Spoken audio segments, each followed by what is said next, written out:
I hope that you enjoyed the last video. I often find with working with my clients that they need to be proficient in 5 queen types in order to beautifully transition into every aspect of their lives with bliss and flow and ease. And I'd like to share those 5 queen types with you today and remind you that if you haven't taken your quiz yet, to get your primary queen type assessment, make sure that you take your quiz as well. The 5 queen types that every woman should be fluent in order to live in the most beauty, pleasure, and power is Aphrodite.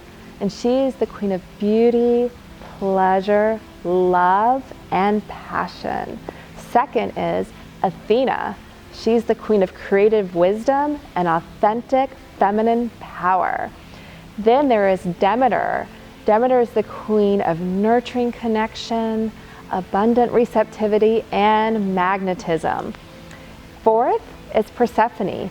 She is the queen of spirituality, grace, and transcendent luminescence. And fifth is Diana.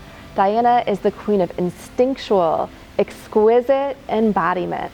Very important for a woman to know her primary queen type, but then have a queen type assessment in order to determine which queen type she may be not fully invoking.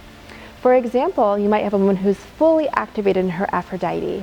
She's connected to her beauty and her pleasure and her sensuality, but she may have not invoked Athena yet.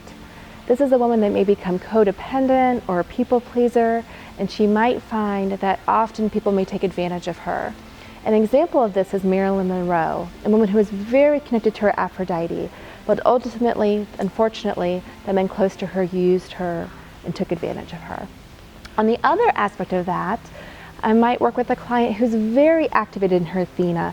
She can create healthy boundaries. She can run a boardroom. She's great at taking control. However, when she gets to the bedroom, she's disconnected to her femininity and her sensuality and her pleasure. And her personal life may suffer from this.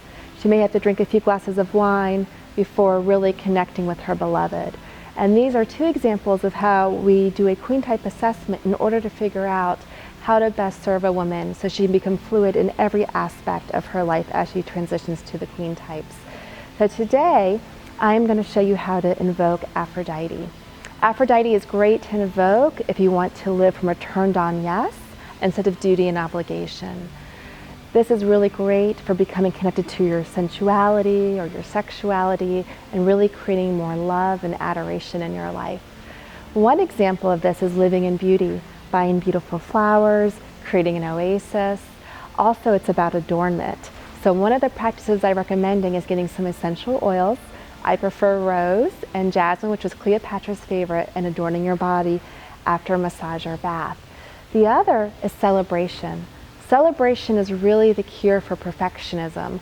Often women prolong celebration because they feel they'll do it later when they've done it more perfectly. As you celebrate every aspect of your life, whether that's going on that hot date or getting your daughter to school on time, you'll really start to embody your Aphrodite and live in more beauty and pleasure.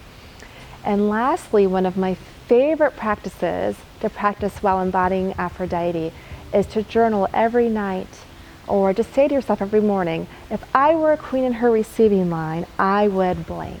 If I were a queen in her receiving line, I would ask my beloved for a foot massage. If I were a queen in her receiving line, I would ask my beloved for a scalp massage.